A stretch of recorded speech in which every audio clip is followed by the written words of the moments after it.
Hey there, I'm Caden Rains and welcome to my basement. Today you're joining me back with my first Lego set in a while, so I'm really glad to be able to do that again. But we're also coming at you with a new mic and camera setup, or at least an attempted one. So let me know down below if you notice a difference in the sound quality, for better or worse, or if there's any kind of noticeable change in the way the camera is working, especially in the stability, because if it's not coming across right, then I need to play with it some more. But anyway, our Lego set today is the Ferris wheel from the Lego Creator set from, oh god, this was like a decade ago. It's been in storage for me for that long. But doesn't it look just marvelous here on the screen?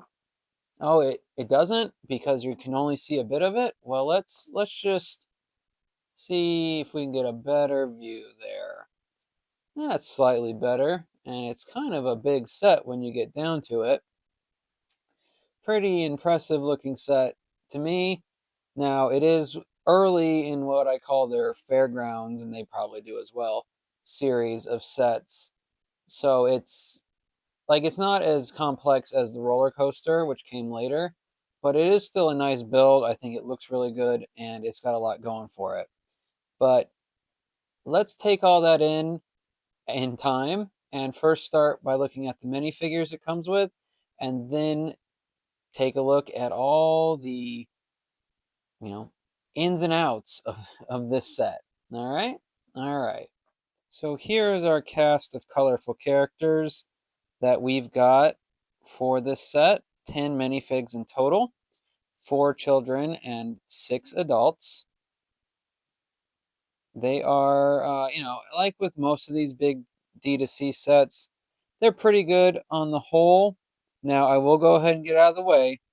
No leg printing. That is a bummer. But it is what it is, and I wasn't really expecting it for this kind of set.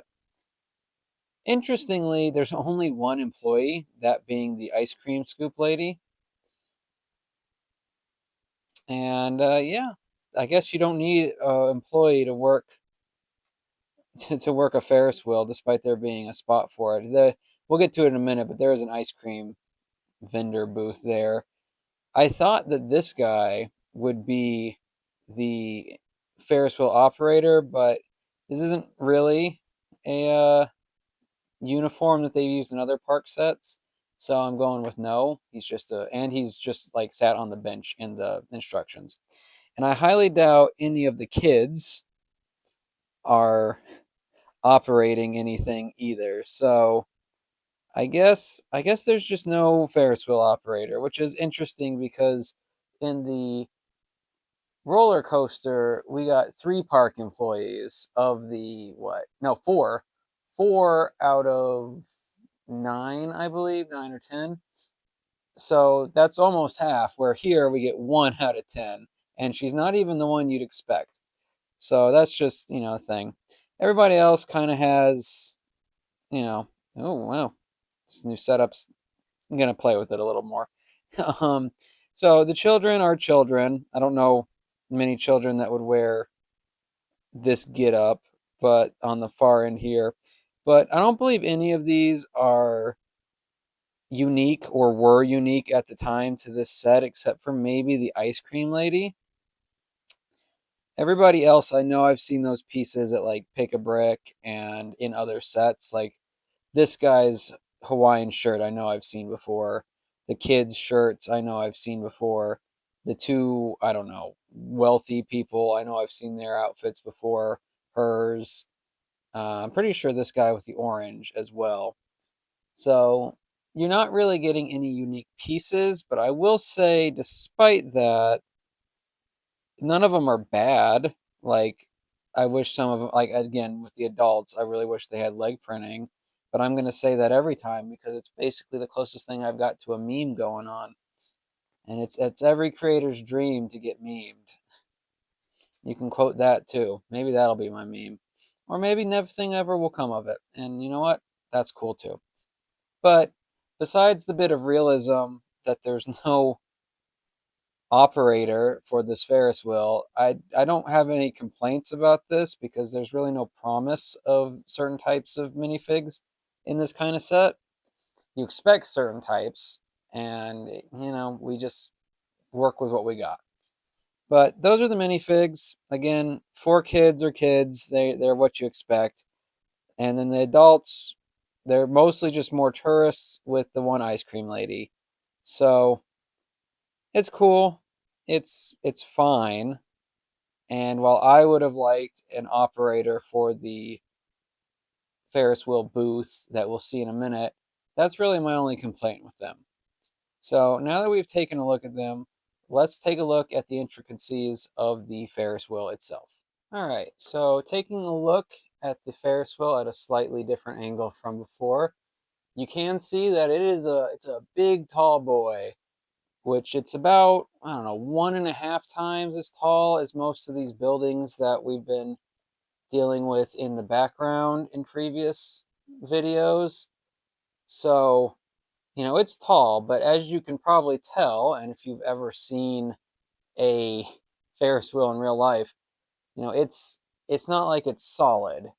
Sometimes they've got decoration through here, but it's mostly a frame that you then stick the carts or the cabins or whatever you want to call them on there.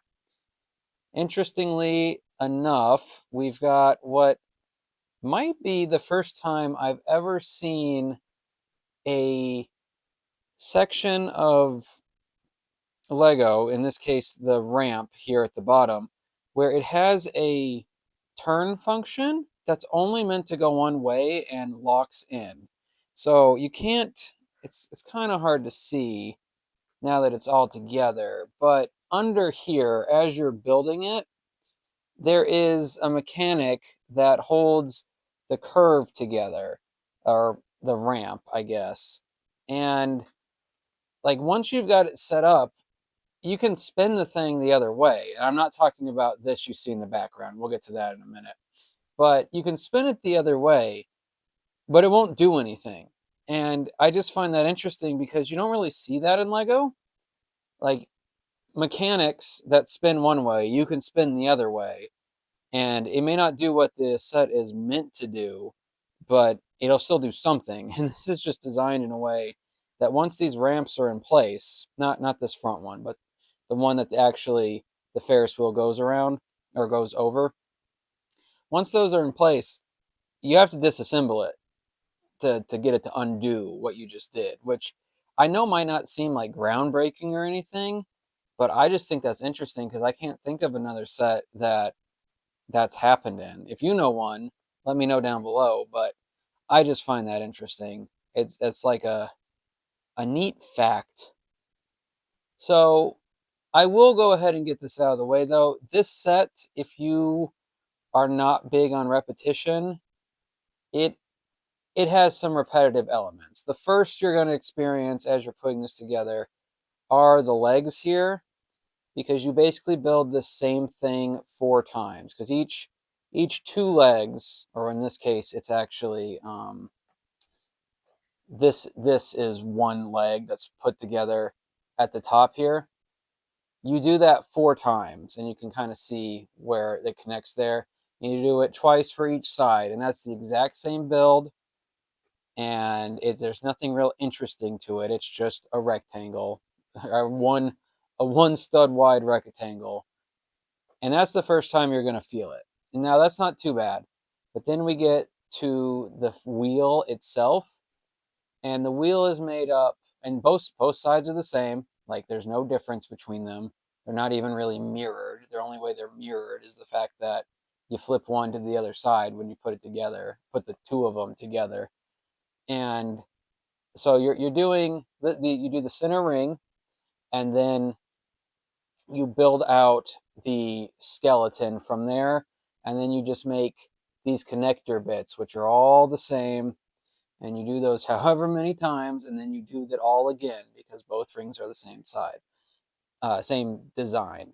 Now I will say, because it's so big, I couldn't have both ring, and while I had the pieces on the table, I couldn't have like one ring out and then work on the other one over here. So I built one and then put it aside and then built the other. And I think that helped break up the monotony, because when I did these, it was really monotonous. And when I did the cable cars, or not cable cars, the cabins, the booths, the, what you sit in on the Ferris wheel, they are all the exact same build. There is nothing different about them except the fact that 4 of them are green, 4 of them are yellow, and 4 of them are purple. They all open up on the front here. They can very easily sit one minifig facing forward, or you can do 2 if they're facing each other, or if they're standing. If they're standing, then you've got a little more leeway. But if they are sitting, you've basically got to have them facing the doors that open or facing in or out, depending on which side in or out changes. But that's your choices, because the thing that connects them, this back piece, it it cuts off the back side from being, sittable or even standable. So it's solid enough. It's not going to come off unless you start taking pieces apart, but it's not gonna allow a minifig to sit there. So that's how that goes. On the whole, though, because they're such simple builds, I will say that it's not terrible. I've had worse monotonous builds, but I also didn't love that part. So take that as you will and go with it. Now, I talked about some other details a minute ago, and we've got over here, so this is the control booth, which again does not have a minifig specifically for it, which is an interesting choice. Lego is usually a little bit better about that. In IMO, you can say that doesn't matter. I like a little bit of realism. Not much, just a little bit. But they didn't have that here. And then on the back side, we can see some of the man behind the curtain mechanics. So this is your crank. This is if you feel the need to add power, this is where it attaches. And you can see, you just turn this. There we go. And around it goes. Okay. So that's pretty neat, I think. Yeah. So this yellow, I hadn't played with that much. Depending on what direction you've got, the yellow lever determines what way you can go, which is interesting. I don't know how necessary an element that was, but it's cool that it's there, I suppose. And it's probably so if you connect power, you won't have to think about it too much and it'll just go. But I don't have any power bricks and I'm not planning to get any for this at the moment. Maybe in the future, we'll see. But I've still got a long way to go on my Ferris wheel area, the theme park I will be building. And so yeah, power bricks are the least of my thoughts on the matter. On the whole, though, if you're not too worried about the back end, it's fine. They do have what you'd expect if, like with that realism element, you've got the ladders and in order to get down here to hit the machinery and stuff. And, honestly, I would have dropped that for a minifig, but it is kind of neat. But it does leave this big open space.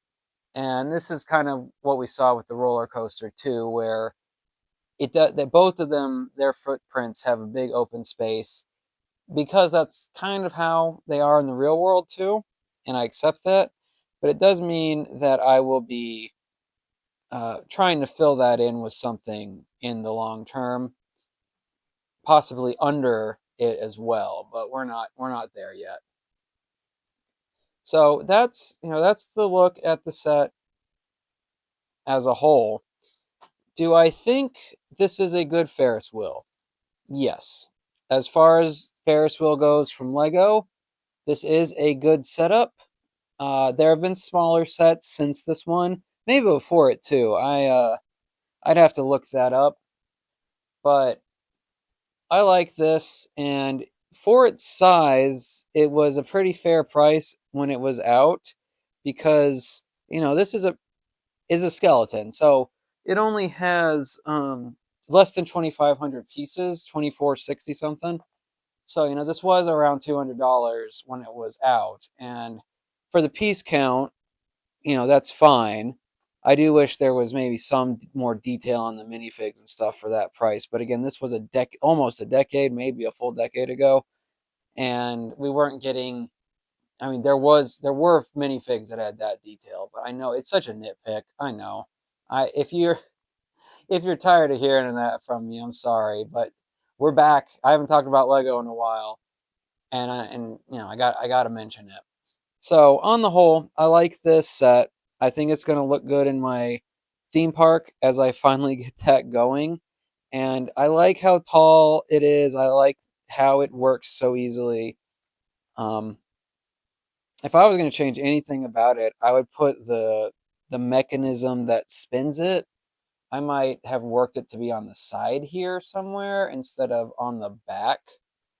And that might be subjective to people's setup, but I just feel like that might have made it a little easier to use on the whole. But that's subjective. That's depending on how you're doing this. And if you're anything like me, you're not going to be spinning it very much, whether you've got a power brick or not. So, you know, take that with a grain of salt. Now, this has obviously been off market for a while because it's so old. It's one of the older big sets I've got, I believe. Um, I might have some that are a little older that need to get put together still, but I'm very happy to finally have this out. I think it, like I already said, it's a good set. So let's move it over into the theme park area, as as little as it can be called that right now, and see how it fits. All right, so here we have the roller coaster next to the Ferris wheel as they both stand for the moment.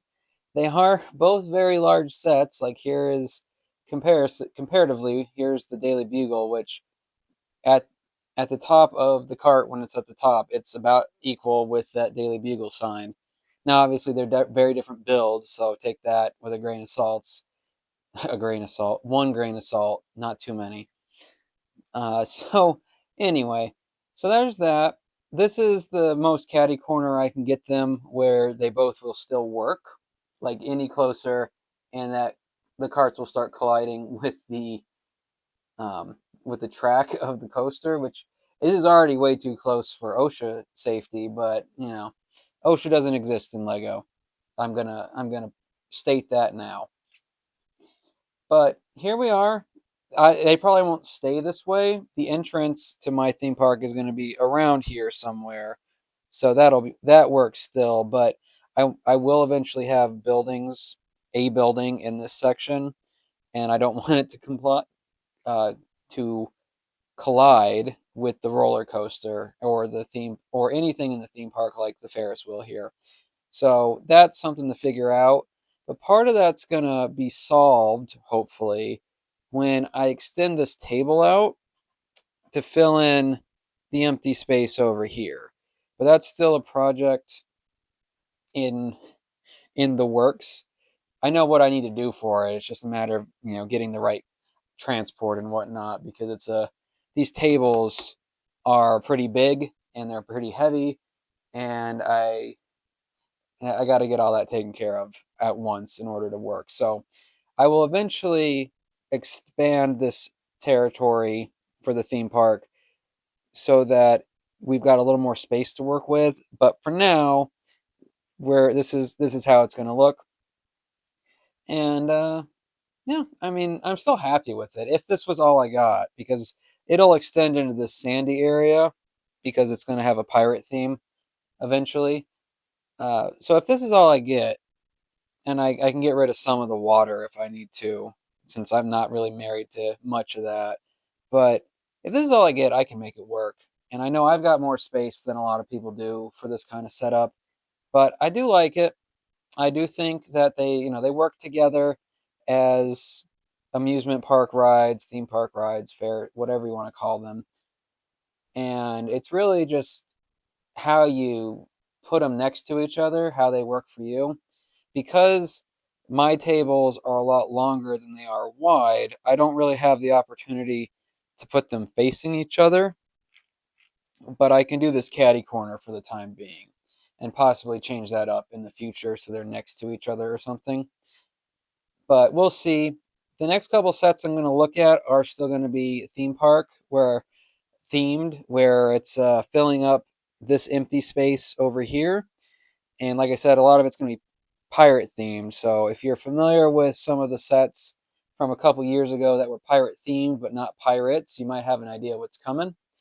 But that's your hint for next time. And the next time is not going to be like 2 months away like it was between these two sets, because the plumbing issue has been taken care of. In fact, we are right below one of the sections that had to get replaced. So good on that, I guess. But that's been taken care of, and I'm at a lull at my job where I don't have to be doing a lot of extra junk that I have been. So I'm going to go back to at least one Lego set a week. Depends on how big, and we'll go from there. But let me know down below if you ever saw this Ferris wheel in person, if you have it, or if you never got it and wish you had, or if you got it and wish you had it.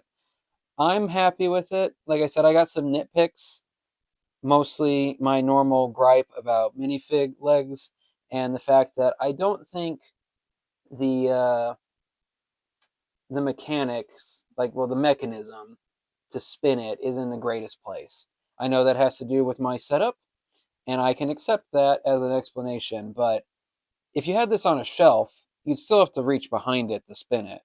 So that's my argument why it's not just a Reigns thing. It's an everybody's issue kind of thing. Also, just as an aside, if you remember, one of my complaints about the roller coaster was that when it got to the top here, it wasn't going past the wheels. And I discovered while I was moving stuff to fit all this that somehow the mechanism that connects these wheels to the chain here, the chain's going up correctly, but the wheels are spinning in the opposite direction. And that's why the carts, the these things won't go around the corner without physical aid. So I'm going to have to take part of that apart and figure that out. So if you saw the last Lego video and were like, well, it works fine on mine, or I've seen that work, well, there you go. I probably just put something together incorrectly in this little bit here. That's what my guess is, but I haven't had the chance to take that apart, and I'm not running this constantly, so there we go. But anyway, like I said, let me know down below how you feel about this Ferris wheel, how you feel about it in my little theme park area that's finally getting going, and anything else you got to say. I always love hearing from you guys. But either way, I hope you had a good time in my basement today, and I'll see you in the next one.